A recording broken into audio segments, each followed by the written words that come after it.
Hello and welcome to Meet the Candidate. I am your host, Luis Mendieta, and today we have with us Mr. David Lillis, who is state representative candidate for the 46th district, which consists of Orion, Oakland Township, Oxford, Brandon, and Leonard. Also with us, we have a supporter, Todd Slider, with us. Hey, Todd, how you doing? Good. All right. Well, Mr. David Lillis, would you like to talk to us about who you are? Okay, I'm 59 years old. I've lived in Lake Orion for 20 years. I'm a chef by trade. I have a beautiful wife and 4 boys, which I'm very proud of. They've all gone through Lake Orion schools and graduated, which is, I mean, our school system is beyond good. So I'm very proud of that. I've decided to run again for state rep in our district. Very good, very good. We're going to have questions that we're going to be asking among myself and Todd, and we're going to be telling you, and maybe you can answer us for us. But the next one will be the position that you're running for which the party, and why do you choose to run in the party in the area that is 80% Republican? That's a good question because Democrat is not a very pleasant word here. I found that out over the years. However, it gives an opposite point of view, and I am a Democrat for what they're supposed to be, not what they are. And that goes for the Republican Party and some of the other parties too. They're supposed to be for the people. There's an ideology that goes with it. Mm-hmm. Now, Democrat was because it was supposed to be rich and poor and everyone in between. Everybody's represented. The Republican Party takes a little different point of view, but basically, both ideologies are for the people. Unfortunately, it's not really coming through the candidates, and that's why I'm running. Okay.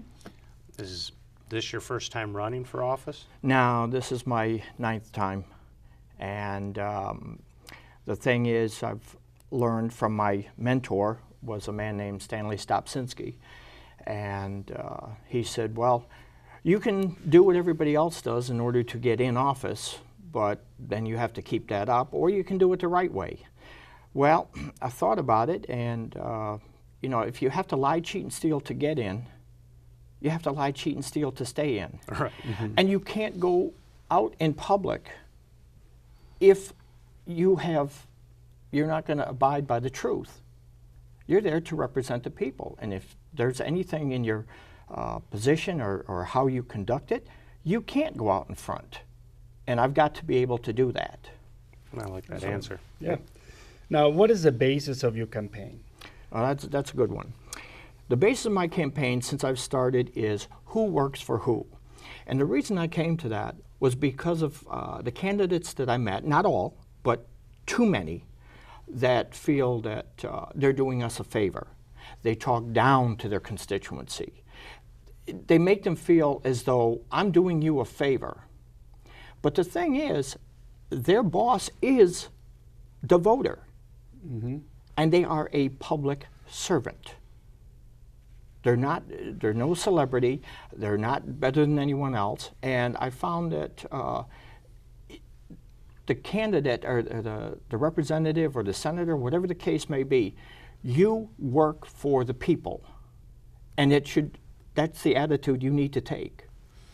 Okay. Now, what do you stand for and what do you hope to accomplish, and what are the 5 C's?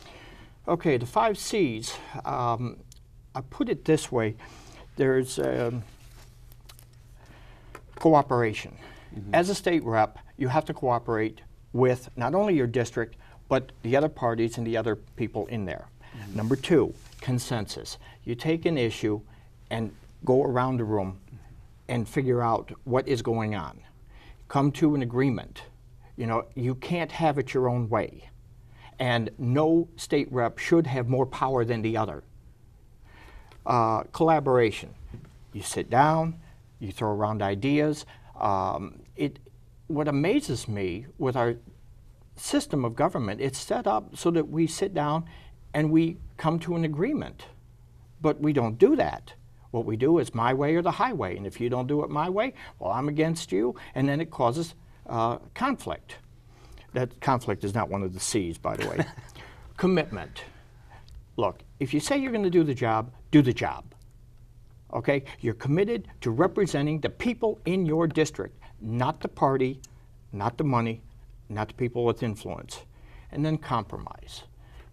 By coming together saying, okay, well, we can see this for you, and we can see this for you, and then you compromise. You help each other out, because when you help out other districts, you're helping your own district. Mm-hmm. Example, if the farmers have a bill that would help them produce more and be more efficient and bring prices down, then we all benefit. So why not help them? And then when it comes down to our district, maybe we need something, and they say, hey, you know, you helped us out, we're going to help you out.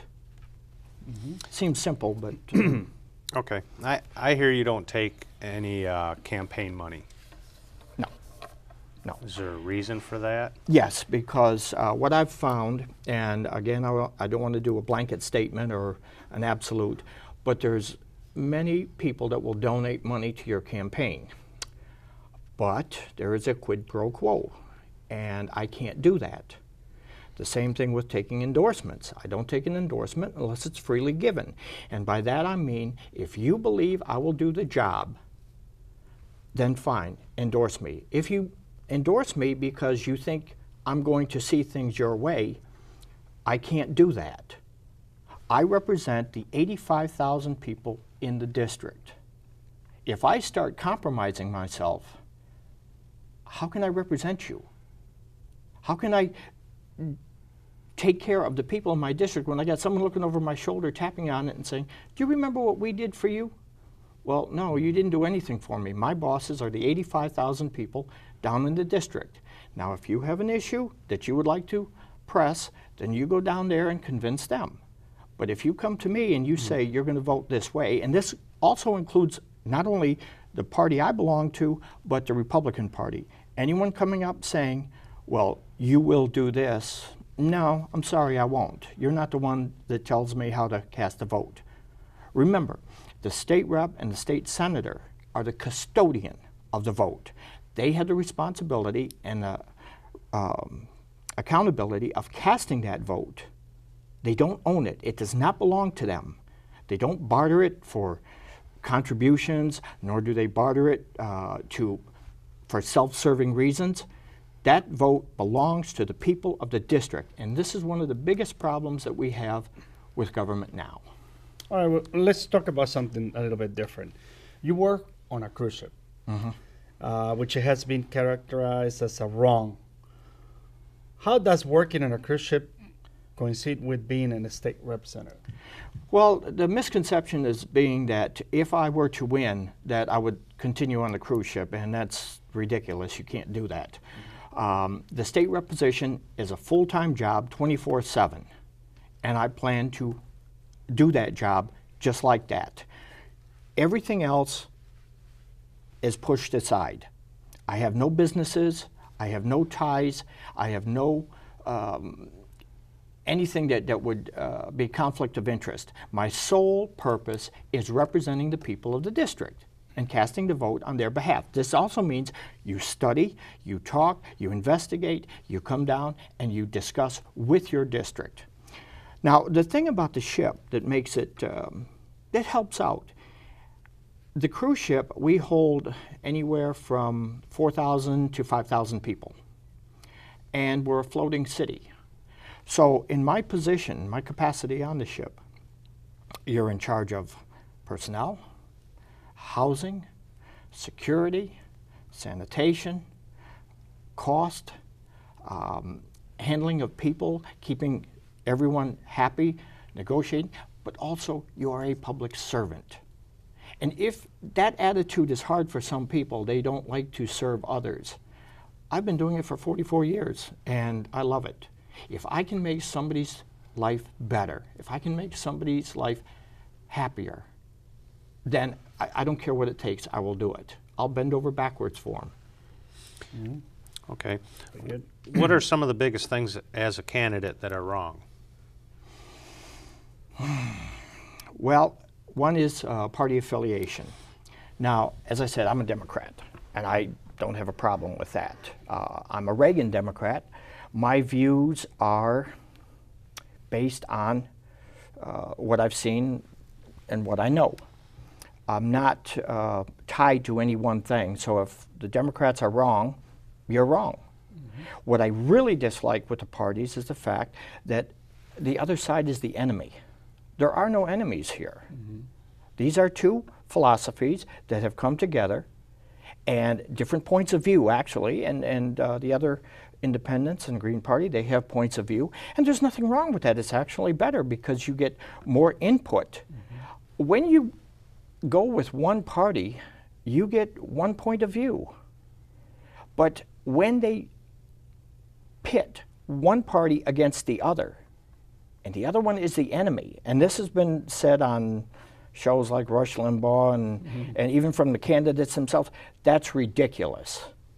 We are all in this together. Now the question is, after the election is over with, what happens then? This is when everyone has to come together for a common cause, which is their future. The money. The money's ridiculous. It's gotten to the point what they're spending. For example, in the last gubernatorial election, $30 million went to television ads. And on election day, one of the biggest comments I heard was, "I'm so glad I'm voting because now I don't have to listen to those damn commercials again." I can't blame them for that one. But $30 million for TV commercials is ridiculous. Yeah. That money could have been spent to making other lives better. Now that's just TV ads. The whole process, well, for this particular election, when all is said and done, what will have been spent is approximately $3 billion. And that's just crazy. So, let me interrupt you by asking this. So why is this not done, and why will you change it? Well, I can't change it. All I can change is me. Okay. Now, my son brought that up. He said, "Oh, what are you going to do? You're going to go up there and change everything?" No, I'm not. I'll tell you what I will change, though. In this district, the vote will originate from down here. That vote does not belong to the state rep. So in that respect, if I bring that vote back down here and I say, okay, how do you want it cast? What do you like? Do you have any better ideas? If that be the case, then it's my job to take that back up, and when they go to vote, they say, hold on. In my district, we have this issue. And then I fight for that issue. Now, if they have a better idea, hey, we have a better idea here. But it belongs to the people here. Another thing that I really dislike is the fact that they come and get your vote, and then they wouldn't give you the time of day after that. I'm sorry, people are important. And if you want the job entails that you need to go and serve the people that you represent. And if you don't want to do that, fine, don't take the job. Right. Okay. Is it true that you were asked to join the Republican Party? Yeah, several times, as recently as yesterday. One thing I would like to stress, I'm entitled to my opinion. And while we're here, if you ask me a question and I say, this is my opinion, this is not necessarily how I think the world should be, nor do I think this is how the vote should be cast. This is my opinion. And there's many times on the ship when I go to my crew, and what I do is I ask for a vote how they want to do things. And a lot of times I'm outvoted. But if it's a better idea, why not use it? So for me, when I'm asked, yes, I will give you my opinion. Should new evidence come in, new information, my opinion can change. But that's one of 85,000. If, for example, an issue comes up and the constituency and the district say, we don't like your opinion, we want it done this way, then it's my obligation to cast a vote. Doesn't matter what I think at that point.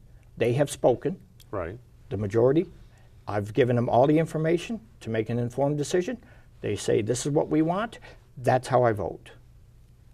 Very good, very good. Now, you lost numerous of times, and how had the races been, and why do you continue doing it in the way you do it?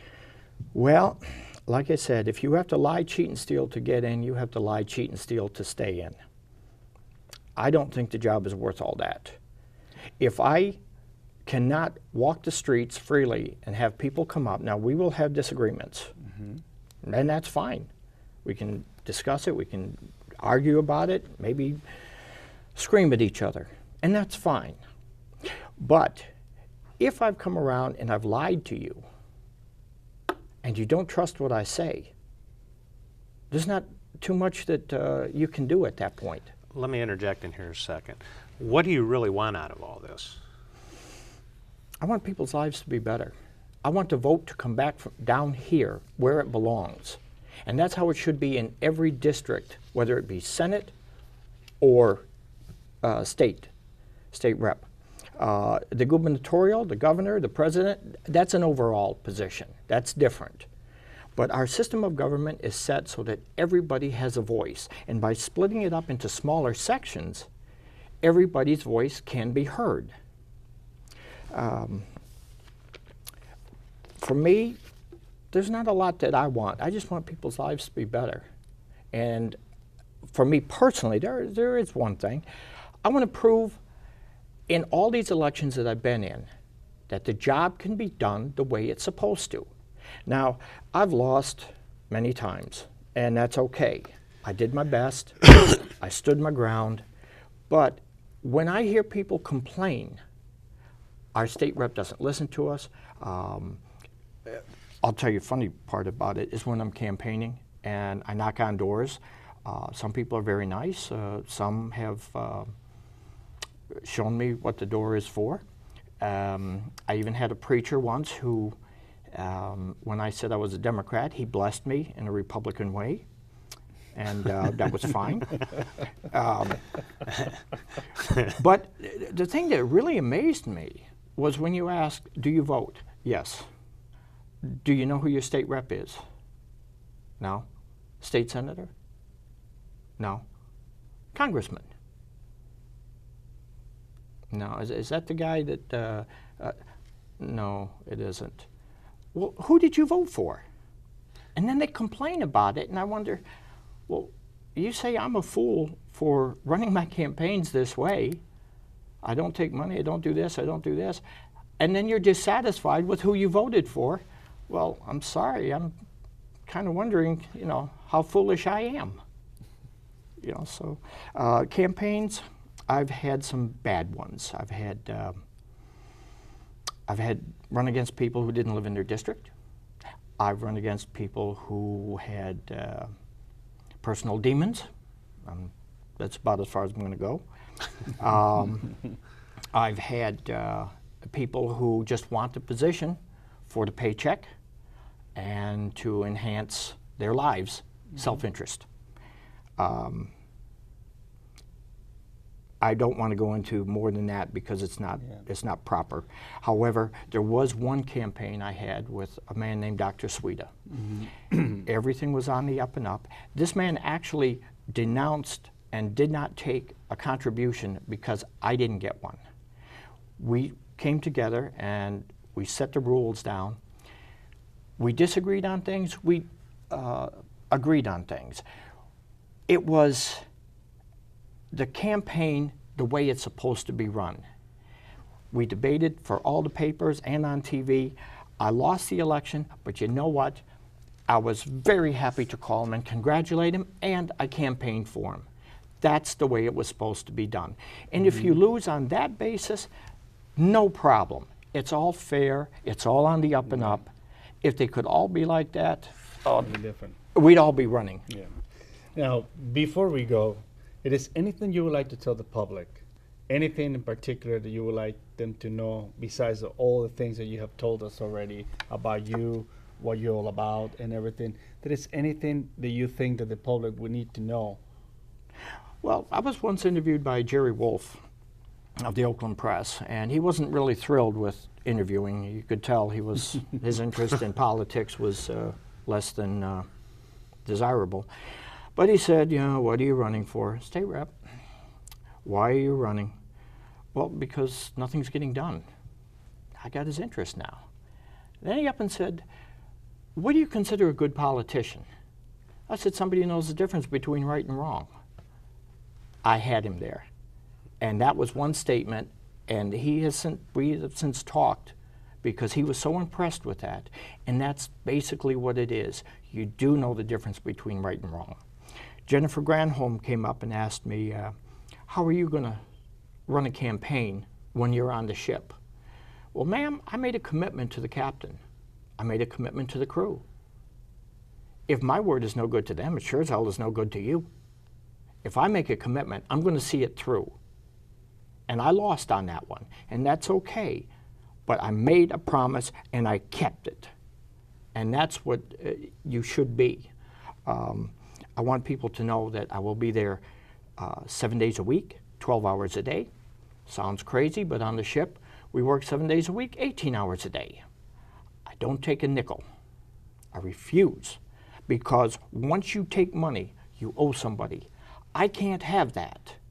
I have to be able to stand in front of you, and you have my undivided, absolute commitment and attention. Let's see, what else? I want to go back to the 1999 salary. In 1999, as you know, the legislature, in their great generosity, gave themselves a 38% raise. In 2010, in part of my campaign, I complained about that. I actually brought the two parties back together because they said, oh, no, you shut up, don't you talk about that. Well, I did talk about it. They won't give it back, but I will. Every week, the excess portion of the salary will come back into the district. Now, the state won't take it. So what I'm going to work out with Mr. Sherman at the two newspapers, there will be a list of charities and schools, and every week somebody will get a small check. It's not going to be a great deal, but it's going to be stuff where teachers don't have to pull money out of their pockets to buy pencils and tissues and things that should be there. Where we can get to grocery stores to help give the food that they throw out that there's nothing wrong with to some of these homes that are struggling. I'll pay for the gas. I will help work out the deal. Let's extend a hand to each other. Yes. Let's all focus on one issue, making life better for all of us. One other thing is our kids will not, at this time, have it as good as us unless something changes. So I ask you, please, this is your vote. It doesn't belong to me. I'm asking to be the custodian of it. I'm asking you to hold me accountable and responsible.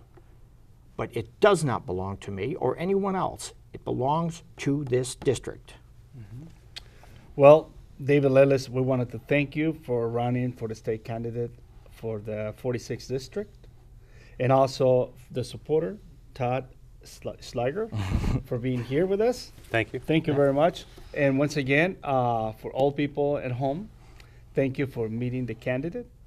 Till next time, I'm your host, Luis Mendieta.